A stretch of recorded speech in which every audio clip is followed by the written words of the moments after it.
mbere muri culture Burundi umukobwa yagize dote n'umuhungu yagize dote n'ukubana barashobora kubana kuko abavyeyi batanze nico gituma hari n'utuvyino muri dote twa style genda wabigwe urayibona n'amama agakoma amashi donc muri culture y'abavyeyi bavuze ati turatanze inka baba bahezagiye l'acte sexuel ugiye gukora bakavuga ati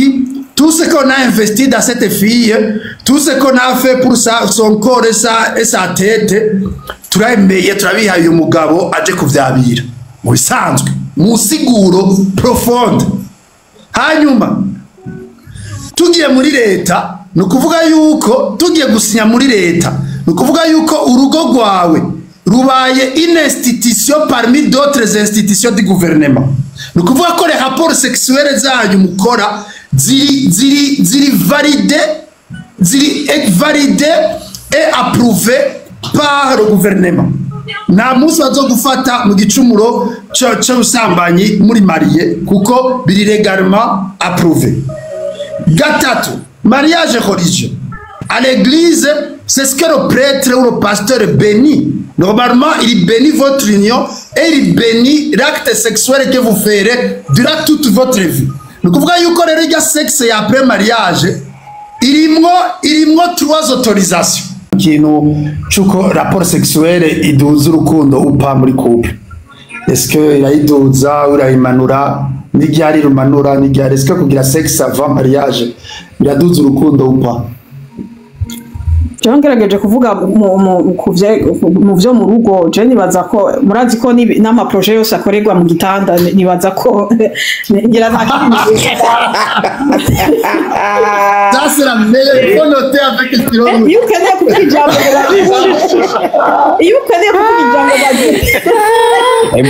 Brianna muraducanze abo bari bavuza batarubaka umaze kuvuga bamaze kuja mu rugo muraducanze gato sivyo yumva hose bavuze hose reka natwe reka heze ndiko mvuga mu rugo iyo ukeneye kuvuga ikintu ngo cyumvikane ukibwira kuri oreye twese turakizi tubwira mu gitanda iho niyo projet zikorerwa nta kindi sindenza ngaho niyo zikorerwa vraiment aranakwemerera n'indege kijya ndege wabonye kuri plane ngo niyi wacu nzoyiguha woroke nta n'imodoka mufisi. Bon, il y a deux choses qu'il faut savoir. Akajetse yo kwibariza ajyana atari keza.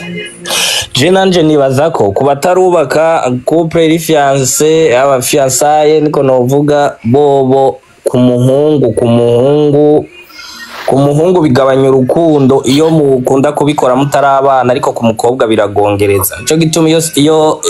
rapport sexuel maze kuba mu bantu bari couple bari en couple batarubaka uzobibona kenshi umukobwa asigara ari we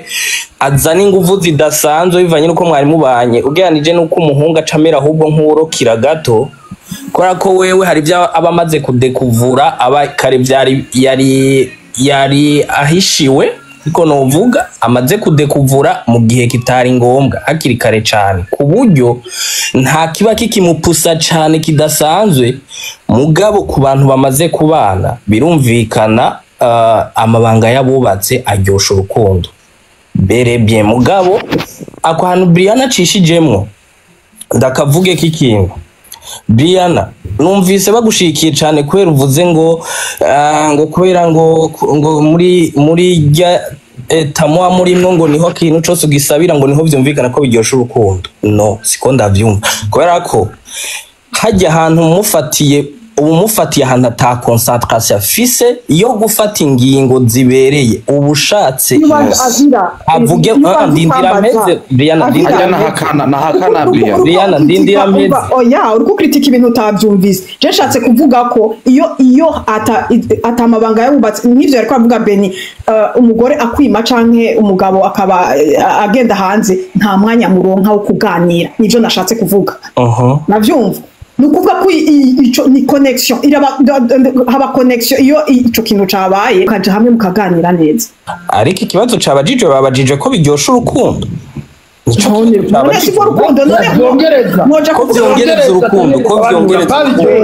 biragongereza cyane biragongereza woganira projet n'umuntu mutariko murumvikana birumvikana cyane biragongereza cyane gose ariko hajya se ho gufatira imigambi ijanye n'urugo kubera ko umugabo aba amezi ujya muri ujya mwanya ahubwo ikiganiro mwo kwicara muri salo n'ahantu atari muri chambre n'ahantu mutari muri moma sexuelle kugira muganira ama projet y'urugo kuba umugabo yumva je niho avira vuzuku reka twumvi nivyi wanje nyene rega nundi nivyi wanje reka nkubwire avira uvuze reka twumvikane reka tuvuge duhana reka meze musobanuke ico ndiko ndavuga kugira uwundi muntu nawe nacyumviro na kimwe ari kibi nacyumviro na kimwe ari kibi kugira uwundi nawe ndiko mvuga uko ndavyumva abariko bavuga bose ngaha ntabwo ari regle ziri hano quelque part Bena turusha ubumenyi kuko yavyize afise notion nini kuturusha mugana w'ivyo avuga si avuga ivyo uko avyumva nawe si regle ziri ahantu umuntu wese azokurikiza naje mvuga rero uko ndavyumva rero nobabwira ko nimba umugabo ugomvye kumuha ibibazo biremereye muri ujya mwanya ubu murenganije ujya mwanya za ukwishura ibintu kubera ryohewe anemanga ibintu atazonashobora turumvikana kubera uburyohe reka nkubwire ikintu kimwe reka nkubwire akantu kamwe Brian je nabwiye umugore wanje ko ujya mwanya si wo mwanya uko ujya mwanya umbajije ikintu gikomeye ujya mwanya nuca ndakubwira ati sawa turaza kubivugana kugira ngo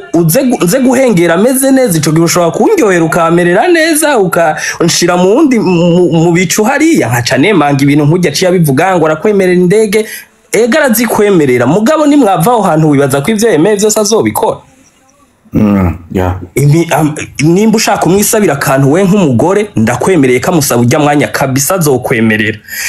hama bukeye canke mu mwanya ukurikira vyanke ko yisubirako ico kintu uzokironke sesiyo mugabo nimba ari producer wako yiyumvira ijanye n'inyungu z'umuryango ni mubivugane mu wundi mwanya muvuge ko ari ico kibazo mugire mwicare hariho detail nashaka gutanga gatoyi différence il y a les rapports sexuels avant mariage différence d'impact il y a les rapports sexuels avant mariage les rapports sexuels après mariage donc vous dites il y a rapport sexuel dans la culture dans la chronologie de la chose culturellement parlant tudashaka tuve muri science tuje muri culture gatoya culturellement parlant umwana nabwirije kugira sexe papa wiwe na mama wiwe bataramutanga kuri dote ivyo murabizi nico gituma hariho na processus yo gusaba irembo abavyeyi bakamenyana hamakaza processus yo gusaba mbere muri mariage familiale mbere muri culture Burundi umukobwa yagize dote n'umuhungu yagize dote nuko bana barashobora kubana kuko abavyeyi batanze nico gituma hari n'utuvyino muri dote twa style genda wabigwe urayibona n'amama agakoma amashi donc muri culture y'abavyeyi bavuze ati turatanze inka baba bahezagiye l'acte sexuel ugiye gukora bakavuga ati tout ce qu'on a investi dans cette fille, tout ce qu'on a fait pour son corps et sa tête, turabemeye turabihaye umugabo aje kuvyabira mu bisanzwe mu siguro profonde. Hanyuma tugiye muri leta nukuvuga yuko tugiye gusinya muri leta nukuvuga yuko urugo rwawe rubaye une institution parmi d'autres institutions du gouvernement. Nukuvuga ko les rapports sexuels zanyu mukora ziri validé et approuvé par le gouvernement. Nta munsi bazo gufata mu gicumuro cy'ubusambanyi muri marié kuko biri légalement approuvé. Gatatu, mariage religieux. À l'église, c'est ce que le prêtre ou le pasteur bénit. Normalement, il bénit votre union et il bénit l'acte sexuel que vous ferez durant toute votre vie. Nous kuvuga yuko rero rya sexe ya après mariage irimwo trois autorisations. Autorisation familiale, autorisation constitutionnelle na autorisation religieuse. D'où je reviens rero Brian avuze ati hajya ahantu hafatirwa imigambi ni kubera hajya ahantu hari autorisé par les trois institutions zigize umuntu gushobora kugira. Sinon les rapports sexuels avant mariage, ça n'engage que vous deux. Ça n'engage que vous deux. Ça n'engage que mwebwe babiri gusa. Urumva pas un aspect d'amour, de complémentarité yiwanyu. Mugabo le sexe d'après mariage, il est couvert par trois autorisations. C'est un peu ça, voilà. Sinzi bashaka gutanga ijambo dive ndatanze ijambo sinzi ko ari kibazo cyangwa ubunganira on ne dépasse pas linka duzu ubunyene ngira aduzi yasavye request ko afise icyo avuga cyangwa icyo abatse karibuni. Okay allo je nashaka kunganira kuri ico kintu namba ngo sex ituza urukundo muri mariage. Nibaza ko Beni we arazi ico ndiko ndavuga. Urumva donc ku kintu nibaza ko jewe dufashe nka exemple kenshi abagore ikintu catira umugore kenshi kikamutuma kiduza urukundo ni plus ibikorwa. Umugore arashobora no kugumana n'umugabo yoba atabikora neza canke atani ivyatsi ugasanga afashe n'uwundi wo hanze base aza kubimukorera. Mugabo ugasanga en même temps aragumanye n'umugabo wiwe ko usanga umugabo ari umuntu ari impliqué ari umuntu ndabizi abagore en fait dukunda plus usanga ikintu ca service kiza imbere nk'umuntu akwitaho akaguma hafi akaba ari wa muntu uvuga ati ibintu byose byo mu nzu akabikora neza. Rero nibaza ko sex nivyo hayo umva ku bagore kenshi bavuga ati sex ati c'est pas jeu ati ni plus émotion. Muga naho harimo emotion iyo umaze kuba umugore ntibikibaye juste emotion. Nibaza ko iri plus émotionnel igihe uri mu jeune uri mu adolescente. Muga iyo umugore hari n'igihe iba juste un besoin ntibikibaye ngo ikintu ngo gishobora kuduza urukundo. Kuko hari n'abagore umugore ufatwa nabi mu rugo canke kubitwa ntuza kugumayo ngo nuko gusa umugabo ngo akwabira neza. Urumva je nico nariko nti en fait ntibiduza urukundo. Hari ibindi bintu mu rugo iyo umugabo atabikora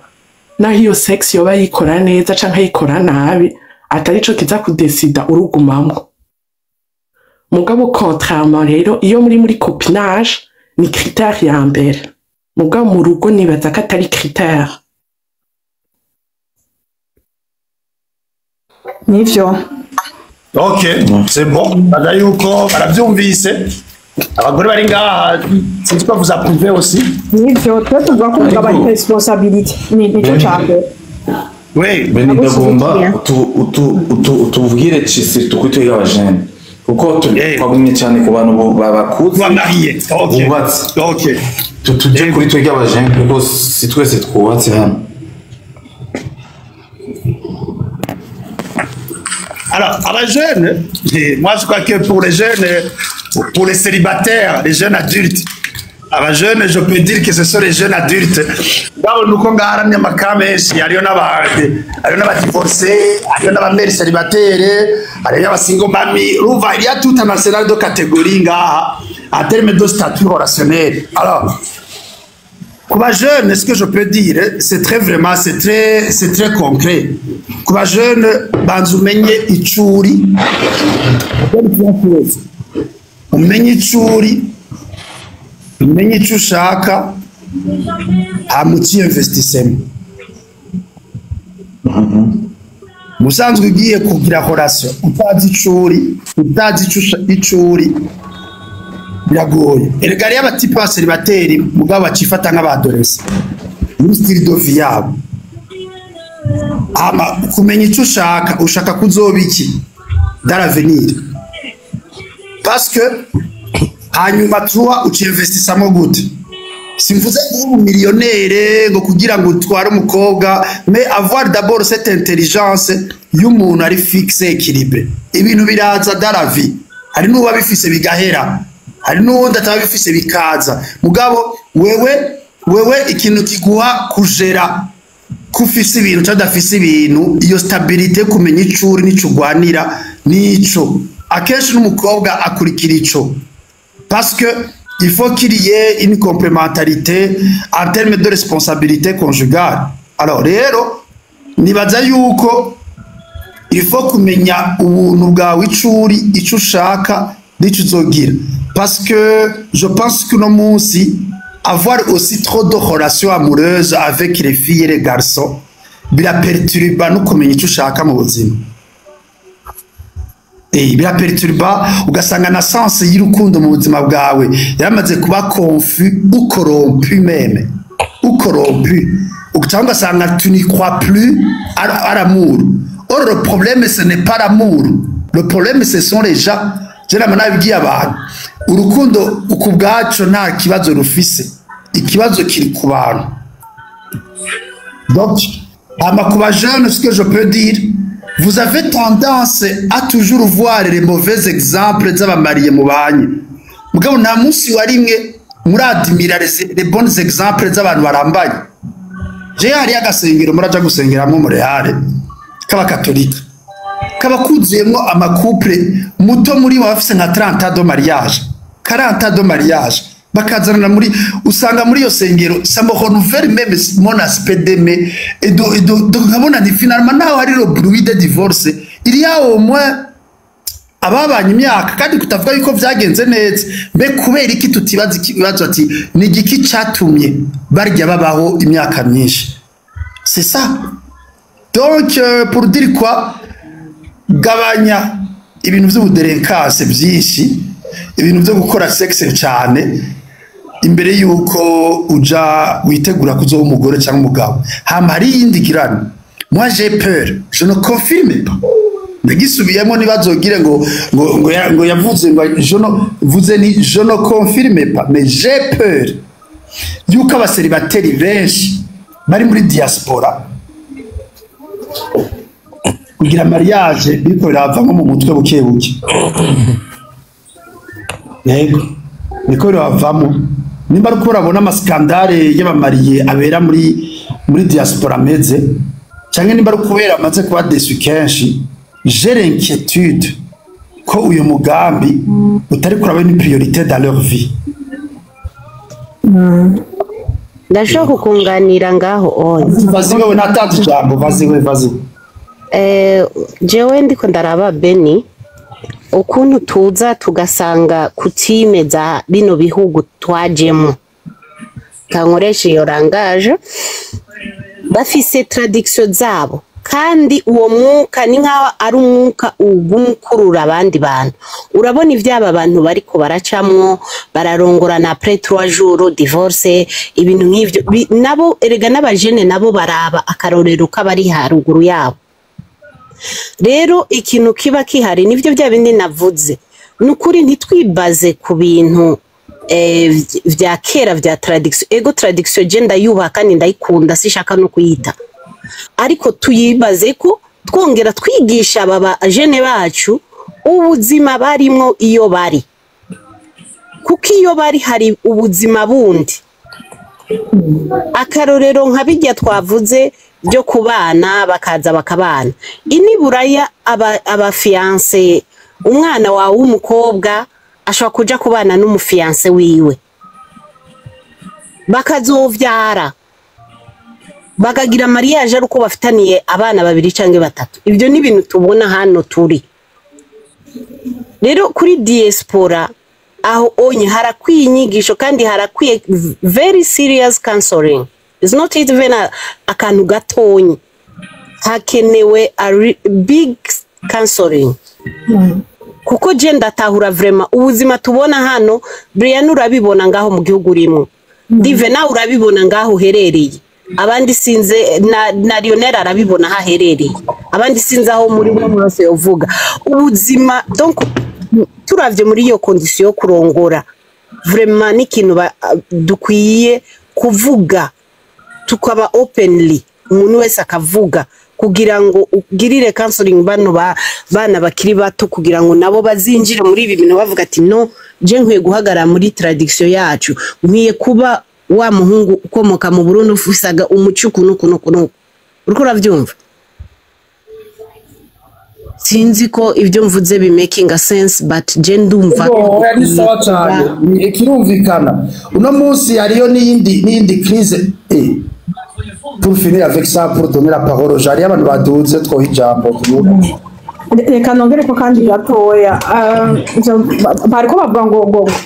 je nibaza ikibazo kinini kiri ku bakobwa nimuntera ivyatsi gasavye kubera umukobwa n'umuhungu ntibafise igihe kimwe ndabisigura afite iyo uri umukobwa ugiye muri relation n'umuntu ugasifa ko agupropose hanyuma uce wemera hari ibibazo utamubajije utegerezwa hari amavekesi utegerezwa kumubaza ati mbega turi muri relation yihe nimba ari relation izo kwabutisa kuri mariage nimba ari relation kuko umuhungu arashobora nidesida kugira mariage umwaka wose ashatse ariko umukobwa arafise date d'expiration mumbabarire gukoresha iyo ntuze arafise igihe kuko sorry gukoresha iryo jambo mugabo ushobora kumara muri relation we kubera utamubajije ya relation murimo nimba muzoyimwara mu gihe kingana gute kugira muje muri mariage wo kaguma muzomara 5 ans 7 ans 10 ans muri ivyo hanyuma wewe nihagera ko yidesida kugira mariage azoja gutora mutoya kuri wewe azovuga ati wewe imyaka yarakujanye jewe uwo nshaka angana gutya hayi rero nibaza ko umukobwa ategerezwa kubaza hariho les vraies questions ategerezwa kubaza umuhungu imbere yo kuja muri relation mbega tuzomara igihe kingana gute kugira tubane mbega ushaka relation imeze gute je nibaza ko ivyo wowe ari byo byategerezwa kuhaba je ngize ikintu nishura kuri ico nibaza ikintu ca mbere je nohanura abajeune ni kutihuta kuko muri ino minsi ikintu tumaze iminsi tubona ni ukubera abantu baravana n'abo batanguye kubakana dans la vingtaine ugasanga umwe bagize mariage dans la quarantaine bararambanya kandi urumva uno munsi naho ugira mariage dans la quarantaine uwo mugabo muzobana gushika kuri 90 donc muracaziranye 50 ans yo kubaho ico nohanura abantu mushaka abana peut-être barondera mugabo ntimyihutire muri mariage kuko uno munsi namba tubona amadivorce menshi kubera kera nk'abavyeyi baguma mu ngo kubera ata option baba bafise donc benshi c'était des questions financières abagore ntibakora bari obligé kuguma mu rugo kubera bavuga ati umugabo ni wari relation none nobaho gute nojahe kandi wose n'abantu bakavuga ati norabwa nabi noba igicibwa mugabo uno munsi bimaze kuba normalize gatonya abantu bakavuga ati bona naka yaravanye na naka arabayeho umuntu afashwe nabi mu rugo ntugifise rezo yo kugumaho uno munsi abantu benshi baguma mu rugo ni kubera abana bavuga ati basi kugira mpe stabilité abana kugira ngire iki mugabo ukaca usanga uwo muntu agumyeyo n'umubabaro agumyeyo ababaye agumyeyo n'uwo muntu nayo mafidelité niho yaduka urumva umugabo ntaryohewe n'umugore umugore ntaryohewe n'umugabo donc en fait mwenyene mubaye amabombe mwese urumva mwese mugiye gusambura izindi ngo urumva umugabo agiye gusambura urundi rugo canke agiye gufata abandi bakobwa n'uwo mugore agiye gufata abandi bagabo urumva rero ukaca uvuga ati none waye abo bantu bariko barihutira muri mariage je nico kintu rero nohanura abajeune juste ntimugume muri relation nazo nyene ziri toxique zimwe umucome wawe umutipe musohokana akomeye n'umutwe none muveyo ubwani mubeho mu voyage mugira ama projet yanyu mais sinibaza ko mariage vraiment ari ikintu ndavuga ati muhimiriza umuntu ati jamwe ubwo nyene dans la vingtaine no banzu uryoherwe banzu ubeho nivyo Karibeni yariko aravuga ati ivyo kwimenya yego umuntu ntiyimenya neza atarashika muri 30 urumva no muri 30 hari ibintu bitaza avant 35 hariyo maturité udashikako mugabo urumva abagore ikibazo catugira ni rya horloge hormonale yo kuvuga ati none ndindi ya 35 ans est-ce que nzovyara ivyo navyo urumva umwe wese n'imana ziwe urashobora kuvyara avant canke ndabizi ukaza ubuhinga bwaraje bari hanze baragira hari amatekinoloji uravyara même à 40 ans 45 mais abantu ntibihutire muri mariage kuko mariage en fait mariage yica vyinshi urumva je nico novuga nico gituma kandi nibaza n'abajeune benshi bariko barabitaho ko mariage kugira mariage ngo à 23 ans 24 25 28 29 siyo bultime y'ubuzima bwawe bultime y'ubuzima bwawe ni kuryoherwa kumurindira izo 5 ans kuko uzohava usanga ahubwo wowe usubiye kugira mariage ugize mariage rimwe na bamwe bayigira kare bagize iya kabiri urumva usange muyigiriye rimwe kandi usanga imyaka uzoba mu rugo niyo na wa wundi yarindira azoba abaye mu rugo rero eske ça vaut la peine kugira mariage à 23 ans kugira ngo c'est dans 7 ans à 33 ans usubire wiyemare none iyo urindira 33 ans na urumva jewe nico nagira mvuga okay nanje nashaka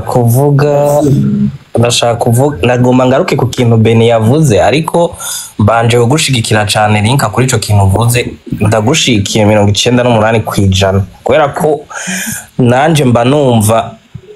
ubundi kugira mariage ari ibintu abantu bakunze kwitondera kuvuga ngo iyo mbonye nk'umwana w'umukobwa agize mariage à 22 ans à 20 ans je mba mbona umenga nteye n'ikigongo mba mbona umengo ko aho kana gafasha ingingo y'ibintu katasobanukiwe neza mba mbona umenga afasha ingingo atari bwagire maturité yo gufata kuko bundi rugendo kugira mariage n'urugendo rurero cyane mpora ndaba ukuntu abantu biga amashure bakiga kugira bazorondera ubuzima ivyo bazokora je muri métier kanaka mugabo ikintu co kwiga icitwa mariage n'uburyo ivyo bintu bavyitwaramo kandi nagwa rugendo rurero abantu bakabinegirija kumva ko abonye ko agize imyaka yo kubaka uko nyene bakaba bamupropose niyigire mu rugo rero ico kintu ni kintu gihambaye woshaka ugasiraguringa mu buzima ni umutipe mukundana mu byashitse mukaryamana ugasama akagutera indashaka umuvyara umurere neza mugabo wopfa umuvyara utarubaka hako ubaka ukazubaka nabi akugira ingwane zo mu rugo uravye uburyo biruhisha n'urugendo birimo uko bingana nopfuma mbona wabyaye ukiri hanze canke bagize ikindi kibazo mu rukundo ukiri hanze mugo utaragira iryangajuma yo muri mariage byo navyo ni urasufura bidasanzwe hanyuma Beni yari yavuze ati ndafise ubwoba ko abajene babiburayi n'ibindi bihugu bimwe biteye imbere twovuga atari ku mugabane wa Afrika ko bivanye n'imico bahasanga ko benshi vya mariage biko birabavamwe voilà ako kantu yavuze karakomeye cyane kubera ko psychologique baravuga ico bita influence d'imilier ni nahantu ni bijya bintu vyuko bivanye nahantu uba ushika ugafata imico yaho bivanye nuko usanze babaho ugashaka kwigana uko babaho ugasanga watakaje uko mwe mwari musanze mumeze muri kutime yanyu ubu harakantu kaciye kanza mu mutwe gashobora kuba gafavoriza ivyo bintu vyuko abajene bashobora kusanga bikuyemo ivyo kugira mariage officiellement bakavyikuramo nibutse ko ino hari ukuntu i Burundi umukobwa keshi abataha mu bavyeyi bataha muri famille n'utabi wabo abafise famille abamwo ni bake bivanye n'ubuzima ageze ko nimba afise akazi kanaka canke ni bake ushanga baramaze kuja mu mazu bipangiye bakagira responsabilité zabo bakibana ni bake niyo twobirondera mu biharuro twosanga ari pourcentage nkeya cyane y'abakobwa b'inkumi bibana ariko ino bivanye n'ubuzima bwo muri Europe inabako benshi bako bamamagara bya bicitse mu mbari abakobwa benshi baba bibana ino rero ukundana n'umutipe ukabuzi ko umukobwa keke para hari aribana nawe uribana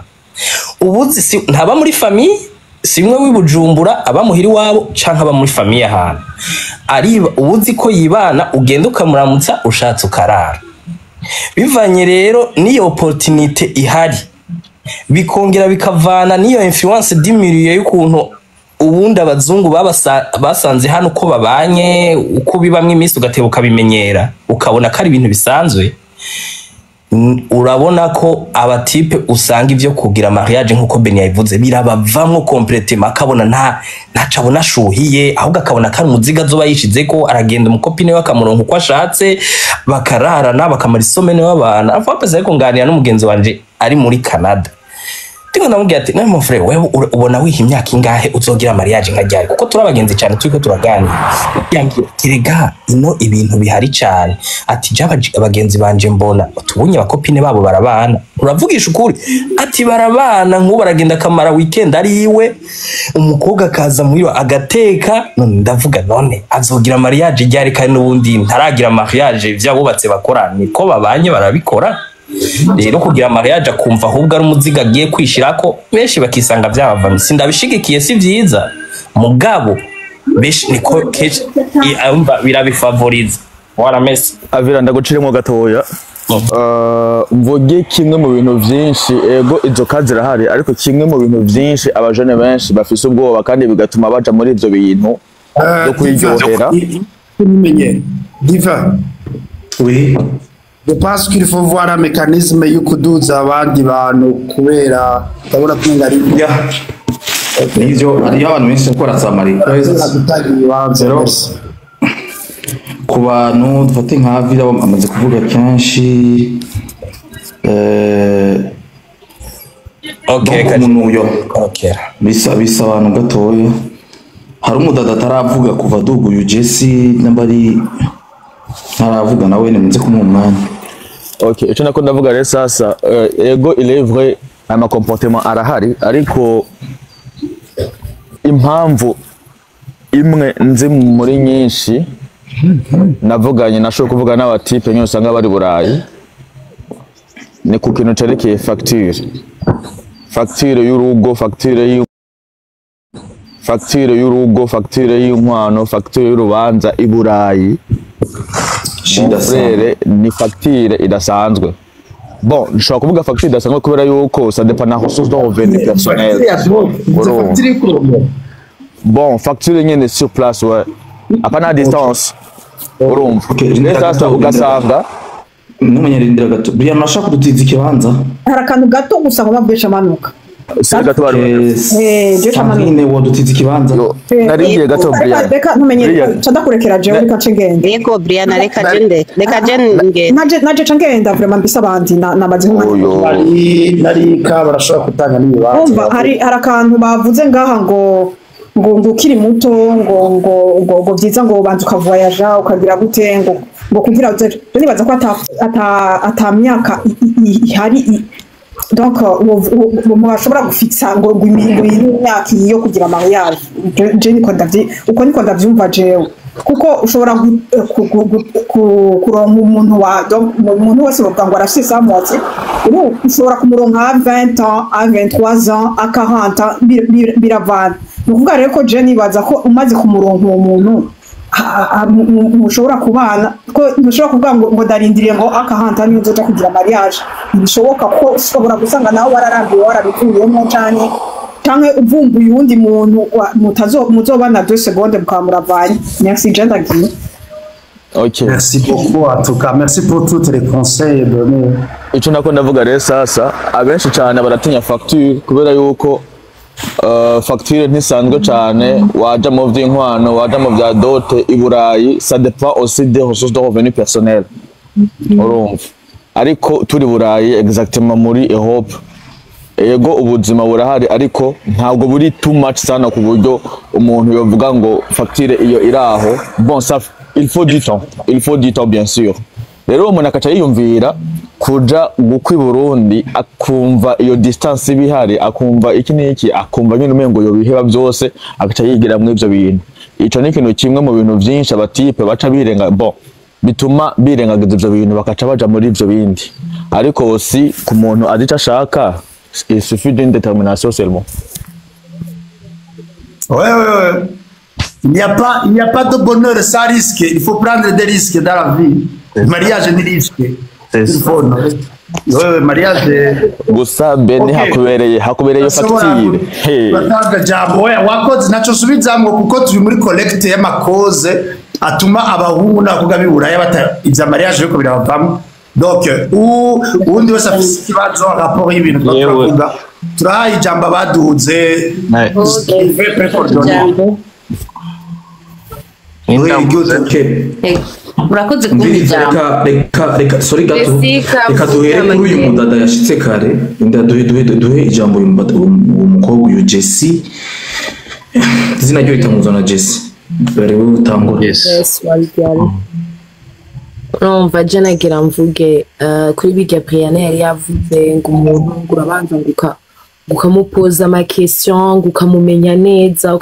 umuntu ntushobora kumumenya neza wese urashobora kwibaza ko umuntu wamumenye for real naho mumarana imyaka 2 3 4 5 muri en couple gusa ata mariage nimwe muragiye ukavuga ati uyu muntu je ndamuzi vyataraho bigeze nti bon turashobora gukora urubanza mugabo mugeze mu nzu akakwera uwundi muntu mushasha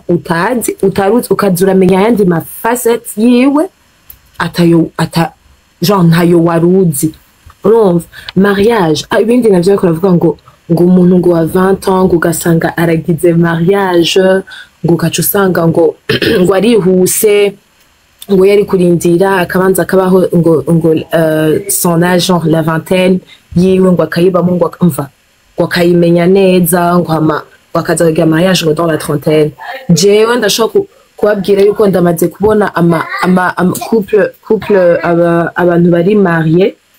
bagize mariage umukobwa afise 22 ans kandi bakarambana abandi bakagira mariage bafise like 36 ans 37 ans ugasanga nta nuko bimaze imyaka 2 je nabaza ko ata formule ihari mu kugira mariage ni chance nyene yiwawe tout court kwa waguye ku muntu mu vyumva cyo kimwe du début à la fin bien sûr hariho des hauts et des bas mugabo nibaza yuko bivana na chance yawe vraiment kuri mariage nta formule nini ihari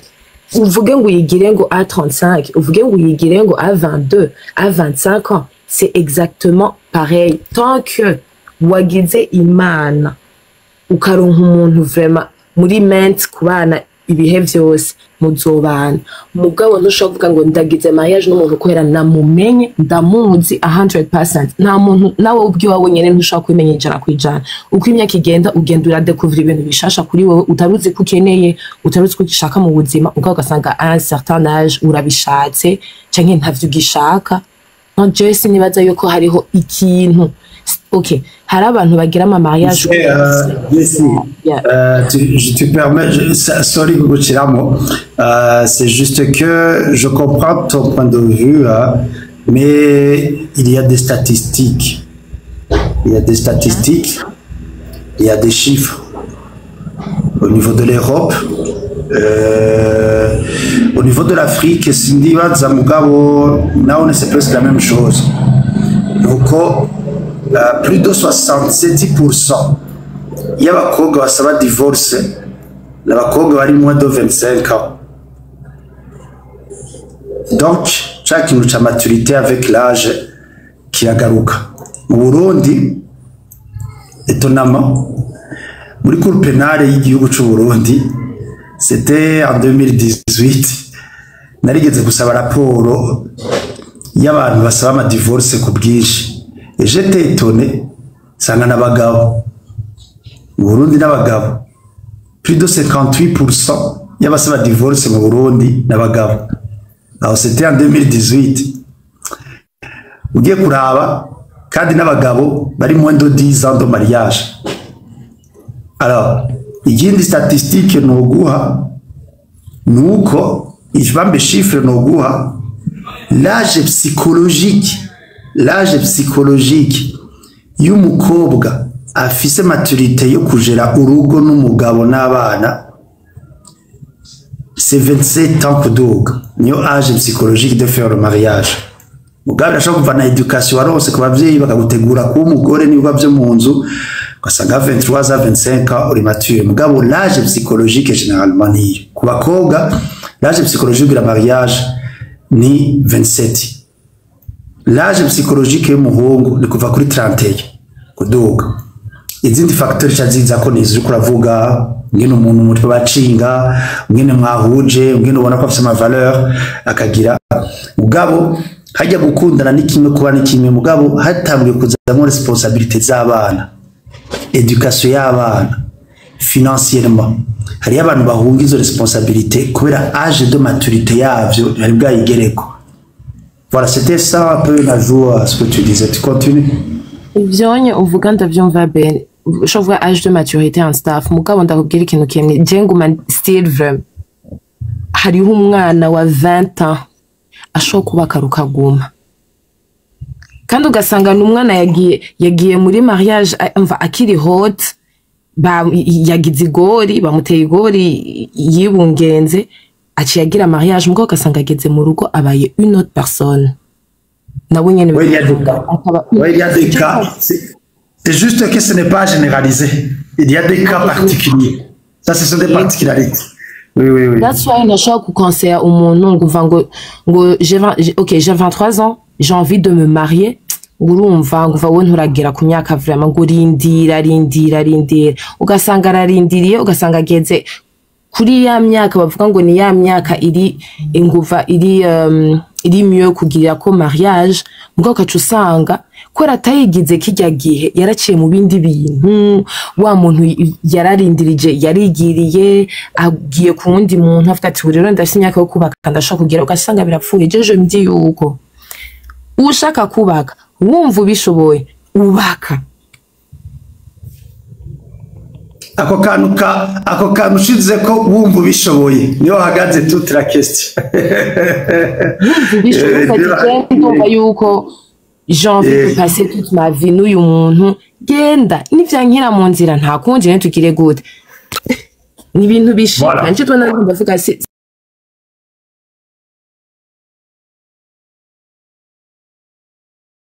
ko nzi nkunze n'umutima wanje wose mu nzu ambereye wundi muntu mushasha nene nakwije ya myaka ya maturité byanse biranka zuca ndavyihambira ko ngo nikwera ngumva ngo ngize mariage ngo ngeze nkuko uri muto bikankira mu rugo tu pars mugabo nta myaka ihari nico ke n'abantu b'abavyeyi bacu baragira mariage bakavyara abana 4 5 ukazona biransi bazigize bakuze en fait Nous avons compris ton point de vue. Bonne chance avec ça. Bonne chance. C'est quoi le siamo? Oui.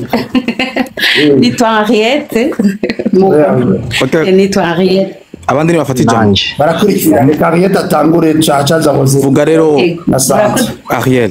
cyane yemo jewe ngira ngo naje gusaba ijambo ndi mu bajene cyane je ndi umumama kuze babakwe nabuzukuru nasabye ku nze live kubera ikintu Beni yavuga ubu ruriko radohoka kurongora cyane cyane ubwo muri diaspora kubera kumbure ingene babona inyifati ihari jewe ndi umuntu akunda kuganira cyane n'ugwaruka je narigeze gufata akanya ndaganira n'ugwaruka rw'abahungu hanyuma ndaganira n'abavyeyi abagore bubatse n'abatubatse mpora ndanafasha no mu muntu naho nigo rimwe na rimwe hari bigorana iwawe mugabo abandi ukabafasha rero jewe ngiye kuraba en general ngiye kuraba ugwaruka ibyo twaganiriye ko nabonye umenga ugwaruka abahungu ndageneralije gatoya abahungu barafise cyane manque de confiance en soi ntibigirira sinzi ko kuba biburira icizere bagaca babitransfera ku bakobwa ugasanga birabagora gufata des décisions zibaha kuhabwa ikibanza gikwiriye mu mutima w'umwigeme muvuga nk'ubu uye hariho ikintu mwavuze ngo ngaha aye barafise iyo uko kwigenga mu kuryamana mu kugira iki nivyo ivyo oye nk'uko Beni yabivuze ku bahungu kuko bigabanya gutera intambwe yo kubaka umukobwa nawe bikaba ahubwo bimutuma aca ashaka ahubwo kubaka n'uyo muntu kubera yabonye yuko amuryoheye canke bo bahuza biratuma wa mukobwa aca aja kurondera à gauche à droite kugira arondere wa muntu amubwira ati ndashaka kugushira mu rugo kuko umukobwa yamaviza ko un jour ashobora kuronka umuntu amubwira ati ndashaka kubakana nawe. Rero bikaza gutuma abahungu benshi batizera abakobwa bikabananira gufata engagement. Ico kintu rero nibaza yuko donc nibaza ko novuga nti abahungu ni mwige kujana n'igihe tugezemo, mwige kujana n'ibihe tugezemo. Ntugafate ngo kubera uyo muntu umubona yuko kumurya ngira ngo niko novyita, kubera umurya kenshi uravyumva uraraba nawe ko hirya woba atabandi bantu urya canke wariye ufate engagement. Nimba ubona ari umuntu kameme areponda ku ntuze ku mabezo yawe ku makritere yawe fata engagement kameme umurongore, niho uzoba wiyubasha kandi wiyubahirije no kuri uwo muntu. Hanyuma jewe je déteste beaucoup kumva ijambo bavuga ngo ntushobora kuja kugorerwa mu rugo ngo bikiri biki. Urugo donc urugo ni ahantu haryoshe kandi hanabishe. Mugabo hararyoshe cyane mu gihe mugize départ nziza cyane y'urugo. N'ahantu haryoshe ni paradis. Nibyo uraharuhira nkuko n'ahandi hose uharuhira, kubuzi none ko tuharuhira tukagendayo. Umuntu akora araruha ku kazi, uhura n'abantu bakubwira ibintu bitandukanye bikakuruhisha kandi ukabasiporta kubera iki mu rugo naho tudasiportana. Jewe no hagahamagarira ugwaruka kudevelopa cyane ikintu cya communication. Vraiment communication bakagabanya n'amajugement. Umuntu nimba muri ko murakomunika akakubera ouvert ou ouverte, fata tene compte y'icyo kintu ariko arakubwira ko ari kigire gifashe kugira ngo mwameliore imibereho yanyu, atari cyo kugira ngo uce umujija ngo kwamba ari iki rero no kuvuga ko yagize ikintu kubera ko inyuma yayigeje ibi nibi. Ivyo bintu biratuma abantu batavansa mu mibereho yabo kandi biri no mu bisambura s'il vous plaît. Biri no mu bisambura urugo. Communication ni ikintu kiri très important kandi mwige vraiment kujana n'iterambere tugezemo gwaruka kugira ngo mwirinde kuguma dusambura isi. Hanyuma ngire ngaruka ku kintu cy'Iburaya cyangwa ingo disambuka Iburaya. Iki kintu nari narabuze hano ndakivugira kandi ndifuza cyane Beni, ndifuza cyane nimba nona gutumira ukaza tugashiraho ntuzeya nkagutumira ngaha muri Suisse, jemba muri ville ya Payerne mugabo yegereye Lausanne, ngira uruhumva nkagutumira ukaza tukagira ikintu cy'ikiganiro n'abantu bubatse n'ingo n'imiryango. Vraiment kuko ndabona ikintu gikenewe kugira ngo twameliore imibereho no kugabanya kumbure ibintu biba mu ngo kugira tugabanye gutandukana. Notama hari ikintu maze kubona iyo tuza dufise ya mibereho ya hari iwacu, hanyuma twashika ngaha ntituronka abantu badufasha mu kumenya ku marier les deux cultures. Biratugora rero iyo dushitseho biratugora kumenya ingene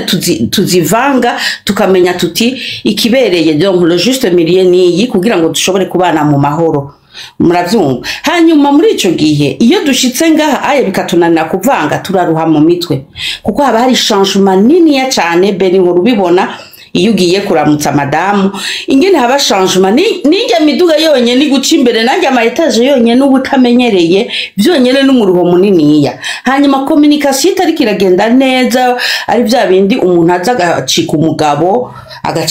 mu kukubwira, umugore agacika umugore mu kuvuga mutabanje kuraba yuko muri ko mwese mwagize changement,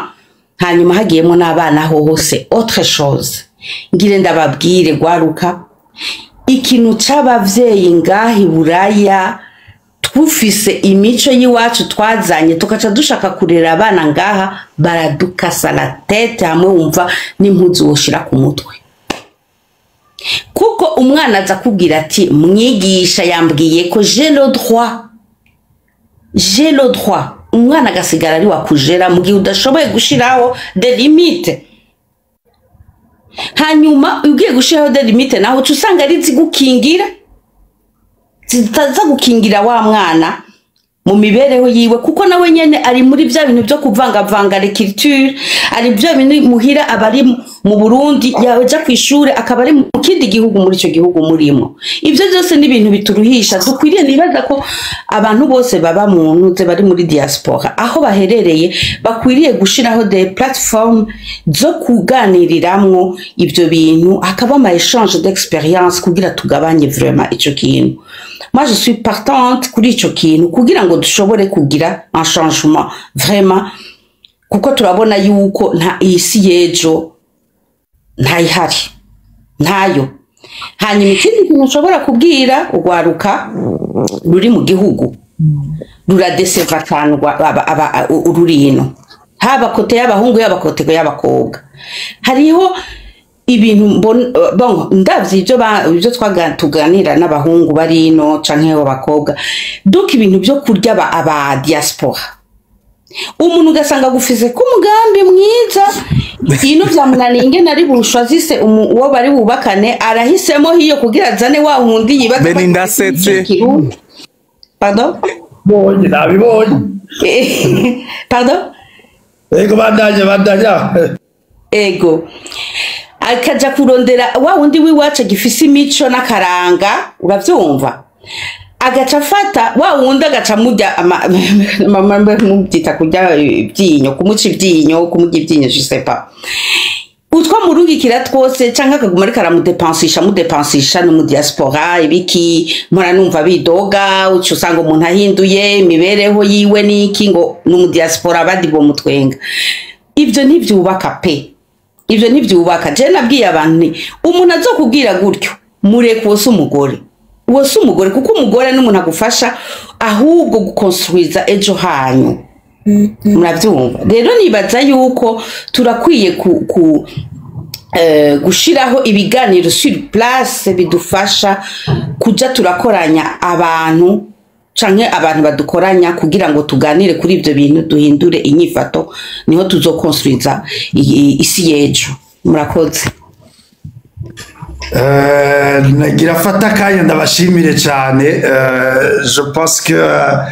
ibintu muvuze birakomeye cyane kandi je n'ajoute rien nibaza ngaha hari abantu barenga 70 kandi abenshi muri bo n'abaseribateri nibaza yuko barumvise impanuro mutanze yuko nyene bo byigenzamwe avec l'expérience hama kuri ico kintu cyo kuza au Suisse, vous pouvez organiser muzombwira uyo dive murabana nga mu Suisse n'amafiyore aba mu Suisse n'abantu qui maîtrisent cette communauté mushobora gufashanya ndafise arema demande menshi maze kuronka muri Europe nibaza yuko nzove engager un processus yo gusaba Schengen donc barambye ko bisaba ligne mwebwe muritegura murabe de quel genre d'événement vous pouvez faire on pourra préparer ça kugira dufashe abantu tukiza imitima no kubaka ingo zikomeye ndabashimiye cyane madame mukuri mukomere cyane nibaza yuko on pourra continuer la discussion en privé dushobore kurabura twafashanya ijambo nijya Pax na Rosine na Sandra murakoze Pax ya aringa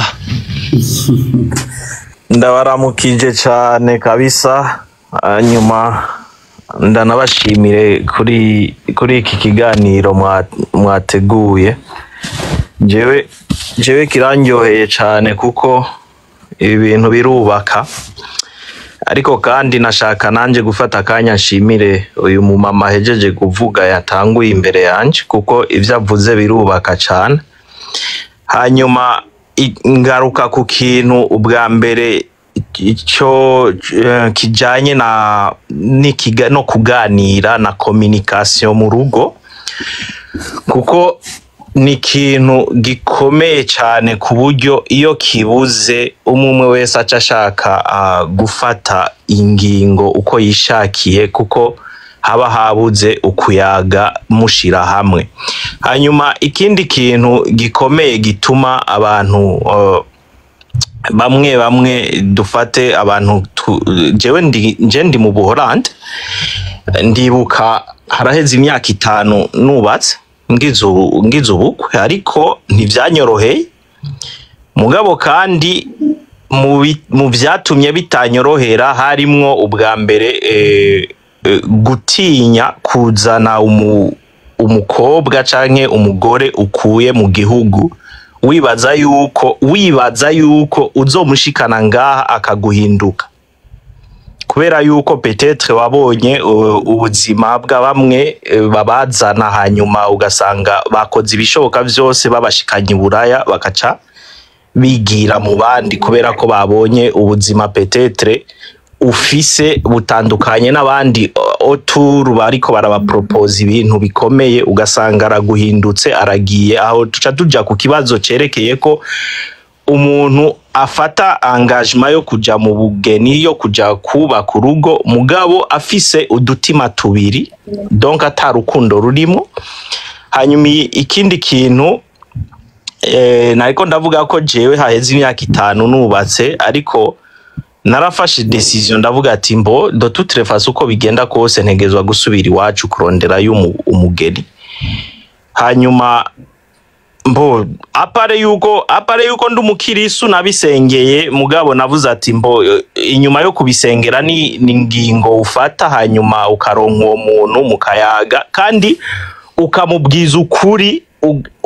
ukamubwiza ukuri y'ubuzima bwawe ukubayeho uvyo ukora uko winziza amahera iki arabantu bahishanya mu rugo burya ni iyo mutanguye guhishanya hazamwo n'ibintu byo kudivorce nyene navyo nyene hanyuma narafashe uwo mwanya ndamubwira turayaga ndamwereka ubuzima bwanje uko bumeze hanyuma aravyemera mugabo kugeza ico gihe nari nkifise ubwoba ariko ndiko ndababwira ku bantu bavuze yuko ngo guhera ku myaka 20 canke gushika kuri 27 kuduga mwobo banza bakarya ubuzima jewe sinansi iyo nzira ariko ngira ndababwire ko hari abantu bafise 20 narongoye umukobwa w'imyaka 21 ariko arubatse urugo ku buryo jewe jenyene iyo ndiko ndabibona ngira ubwoba donc c'est pas nkuko nabivuze ego c'est vrai imyaka irashobora gutuma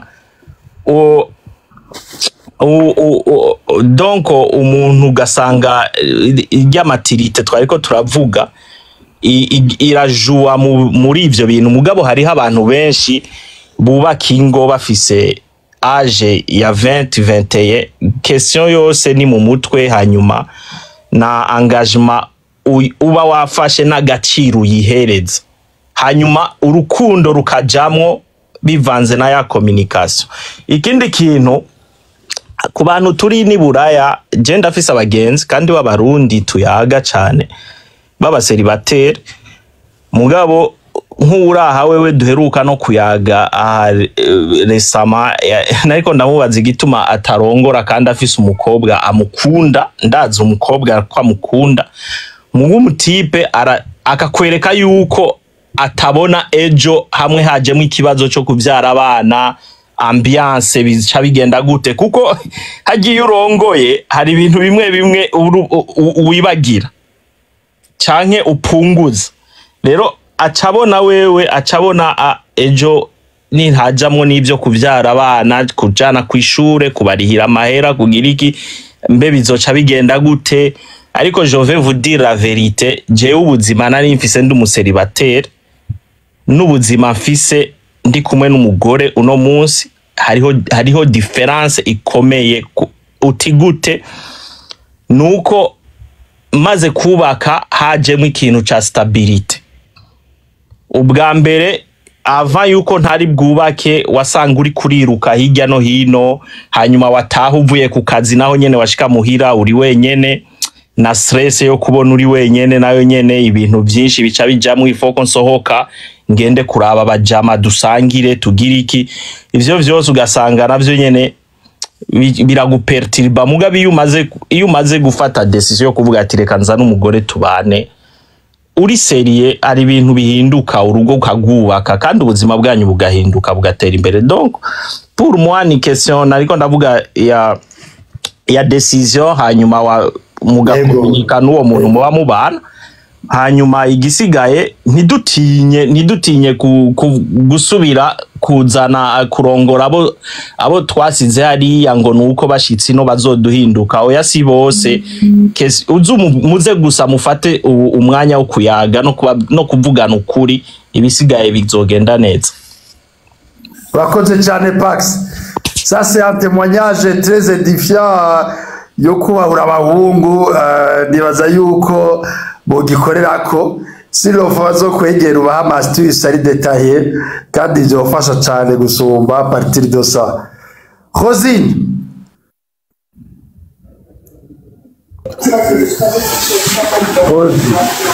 Rosine urashaka kuvuga Santi Santi vuga. Ok, merci kuba ndi ngaha kuri pano. Hama jewe naduze Beni ariko avuga ibituma abahungu bo ngaha i Buraya batinya kwiyangaja, donc batinya kugira mariage. Nagomba mvuge ku bintu bibiri. En fait, icambere hariho uwuza agashika ngaha i Buraya akabona la vie ukuntu asragoringa, ukuntu yiruka n'amafacture, akantu kose ari calcul, alors que donc i Burundi siko yarabayeho, y avait quelqu'un qui s'occupait de lui, abavyeyi peut-être. Ashitse ngaha akabona vyose birahindutse. Yashika ngaha kandi akabona ingo zavuye i Burundi bagashika ngaha barasambuye, canke nabubakiye ngaha barasambuye après même pas une année. Akavuga ati none jewe ngiye kubaka ngo nkore iki? Kumbona abubakiye ngaha barasambuye, abaje bubatse bavuye i Burundi barasambuye, et finalement nzokubakira he jewe? Nzokubaka n'uwo nkuye wumvanye i Burundi, uwo mvuye ngaha. En fait nabo nyene bikabacanga. Nibaza ko na twebwe turi marié tubifise ku ruhara ku ma décision aba célibataire bafata. Par exemple ushobora kumbwira en fait agerageza kurondera nubwo gute image imuha comme exemple, ariko agasanga ntayihari. Yaba abari marié bo ngaha nkuko meje kwivuga, yaba abari marié i Burundi bagashika ngaha bagasambura, akabona ko réellement ata exemple abona, naho nyene bikamucanga, ugasanga agumya arindira, aciye préfère abana shema uwo mukobwa bagati sinzo ndagira mariage naze tubane, kuko navyo nyene nabo nyene biramucanze. Parfois jewe nuko ndabatahura. Ikindi naco c'imyaka, hari ikintu c'imyaka mwavuze carrément, là je peux pas accepter ko muvuga yuko abantu bafite imyaka mike badashobora kubaka. D'abord ugira umukobwa aje kubaka ashobore kubaka afise iyo myaka mike bivana n'indero yahawe nuko yakuze. Hari umukobwa à 18 ans même à 15 ans ashobora kuba afise ama responsabilité yo muhira. Par exemple abavyeyi be bakamuha kugeration, ugasanga ni ifura yitaye watoya biwe, aragerageza ugasanga wanashima afise nk'umuvyeyi umwe ari malade. Par exemple nka mama wiwe ugasanga yatanguye kumwigisha ama responsabilité kuva kiri muto, comment gérer le stock, comment yita ibintu vyo mu rugo, agatunganya urugo à la place de sa mama, kuko même na la fille abibonye uko arashobora kubona ko réellement ashobora kuvyuka un jour sa mère atakiriho, donc elle doit le faire, elle doit kwiyokipa no ku rugo rw'iwabo. Ibintu byose arabimenya, akiorganiza kw'ishure no mu rugo akabimacinga bien. Uwo ntushobora kumbwira ko à 20 ans canke 22 ans canke 23 ans ushobora kuvuga ngo ntari mature. Hariho abantu bivaye n'ingene baba bararinzwe iyo myaka, baba ari abakobwa bashobora kubaka urugo kandi rukaguma. Par exemple, jewe nagize mariage à 22 ans, bientôt j'aurai 7 ans de mariage. Ariko igihe nagira mariage il y avait parfois abantu bashira invitation bakakubwira nabi urugo ntuzorushobora urugo ntuzogira gute ariko réellement sincèrement abantu bakuzi ubashira invitation bakubwira ati wow urugo uzorushobora uzobigenza ukumva nyine ko bakwankoraje kubera iki barazi ko barenzwe barazi ko wakuze barazi caractère zawe barazi ko uri umuntu ari responsable umuntu ashoboye kwankesa beaucoup de choses ikindi naco naho uba uri mutoya il faut voir mon partenaire wawe il faut kuraba mon partenaire wawe hari igihe ufite partenaire mu macinga cyane gose agukomprena agutahura kuri iyo myaka yawe n'amareaction ugira ico onya nico gikomeye cyane agatahura donc arazi imyaka ufise arazi na comportement ziwawe akabitahura akabirengera ugasanga muramatchinze cyane uko wanavyibaza uko naje naribaza nti à 22 ans je me marie ok dans 5 ans nibona hehe twibona he tuba twashitse kuki ari umuntu abajije ngo waravyaye wavyariye hanze canke i Burundi hose narahavyariye i Burundi narahavyariye narabonye nari mfyinye vraiment nari mfyinye j'avais ma maman ma belle-mère bose baranyitayeho naravyariye no ngaha i Buraya narabonye ukuntu umuntu asiragoringa no kuvyarira i Buraya uri wenyene ukonta ku mugabo wawe nawe agagukonta ko donc donc ni wewe na donc yari jewe nawe gusa ariko nta kintu kiryoshe ko kubona ukonta ku mugabo wawe ari wagufasha ibintu byose n'ivyo nyavyiburaya niki kuba deja hari ikindi kintu kimwe nashaka gupreciza hari ukuntu iyo umugabo agiye hanze agasiga umugore mu Burundi usanga umugore ace yiha iyindi image y'umugabo wiwe agiye kurondera amahera fait aguma gusaba ariko réellement iyo umugabo wawe aguteguye akubwira ati jewe nkora job ndonka ya mahera ntusubira kugira vya bindi byo gusesagura cyangwa kubwira ati ubuzima bwo ngahe Buraya buratandukanye no hiyo bigenda ukunuku ati jewe urashika imbere kagukubita ukiga guteka ukiga kwiorganiza byose bibaze sur l'organisation no kuvugana no partenaire wawe kumva ko muvyumva co kimwe ukumva ko umbwira kantu kose kakubakiye antuka kwera stress yo ngaha hagiyemwe abana n'ibiki byose usanga mwibwa atamwanya mu kironka muri babiri ugasanga ugiye kwitaho urugo rwawe usanga ugiye kwitaho abana ugasanga parfois un partenaire wawe wamwibagiye iyo organise sur les 24 heures de la journée ugati isanzwe ndiko nkora iki abana bavuye ku ishure baragira gute bararyama et puis vous prenez 15 minutes ou 20 minutes par jour yo kuvugana n'abandi babiri comme ça muronse izo 20 minutes par jour zo kuvugana n'abandi muri babiri muzoshika kure cyane kuko izo 20 minutes uramubwira ivyakubakiye donc ivyakumereye nabi muri uwo munsi ivyakunezereye nawe akakubwira sa journée atekanye ata mbega watetse ivyo byose vyaheze mugatera inkuru mukavugana and then mugaconstruire votre relation ikaba iyo relation yanyu ikaba nubwo gute igakomera gusumba kuko dans les 24 heures murafise 20 ou 30 minutes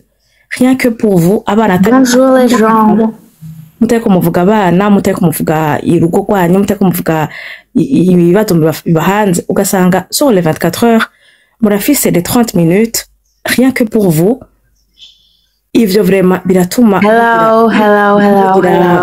bimugira fondation nziza ugasanga kuko kenshi ngaho Buraya hello ariruka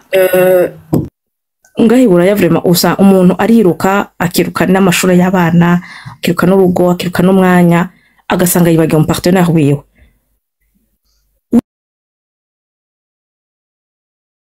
nta nibazo wumva by'abantu b'iburaya wewe ntibikubako kuko urafise ukuntu bijera voilà ukuntu bijera nuko nayo numva nabisigura. Merci. Tanta, je ne savais pas ton témoignage carrément, merci mille fois parce que c'est très profond. Gusa sigaye nibaza uravye experience waciyemo tikwa ko abakobwa bose ba 22 ans bahanuragira mariage à cet âge. Donc toi ça a passé, ça a réussi, peut-être que tu as eu un gars sérieux. Sur ico oya hari ukuntu twakuze bakubwira ngo uhejeje ishure banza ujye banza uryoherwe banza ugire uku, alors que ivyo vyose ushobora kubibamwo mu rugo bivanye n'ingene wiyorganiza n'ingene umupartenaire wa mubanye. Kuryoherwa ntibibujijwe ngo nuko ugize mariage no, mugabo menya igisumba ikindi, menya iwe wico ushaka d'abord, uko waplanifiye ubuzima bwawe.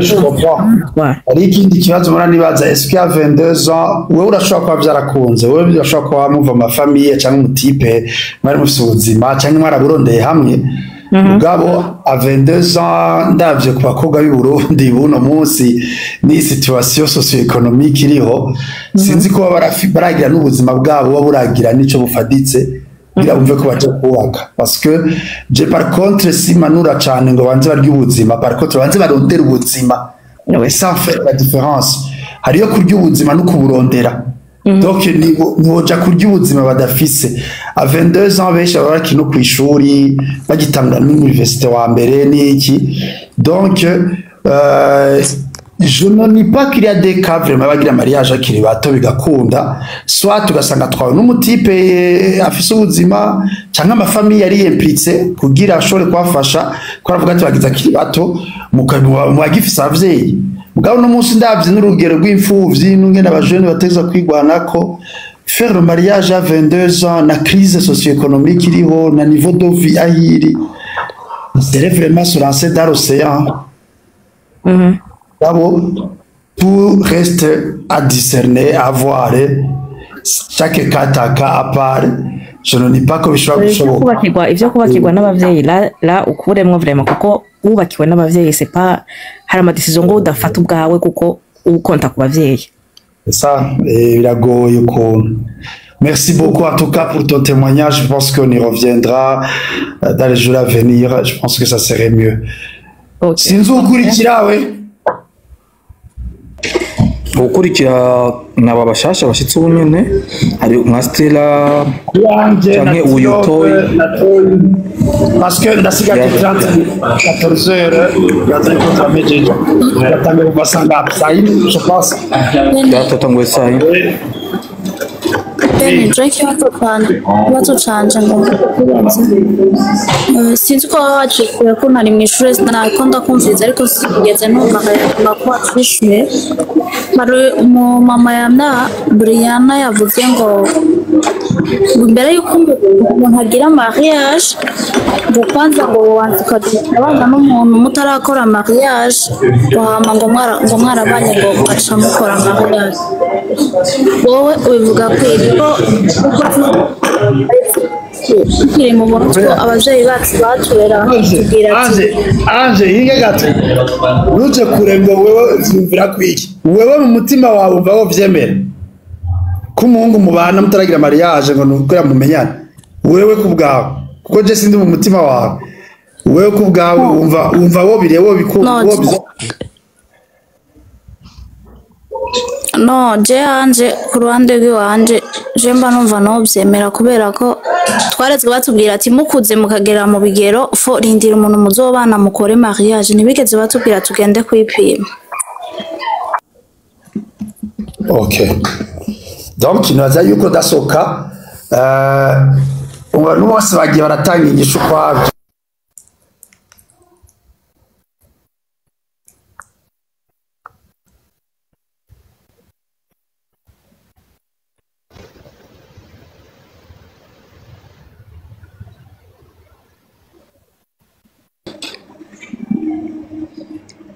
Okay, ntabwo tuko tuvugize amatrauma body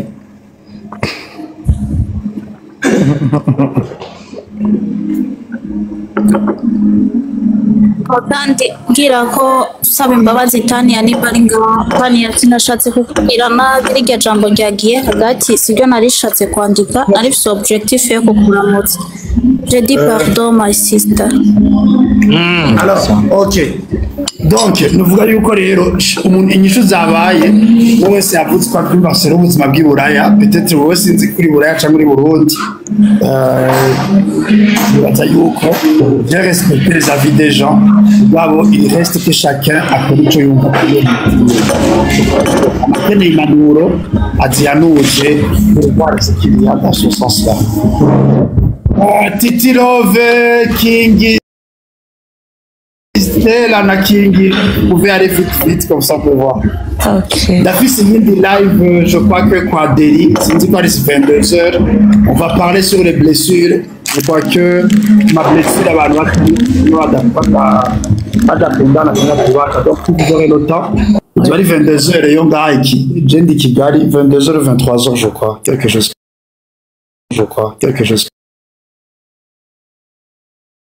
Nga sinzi ko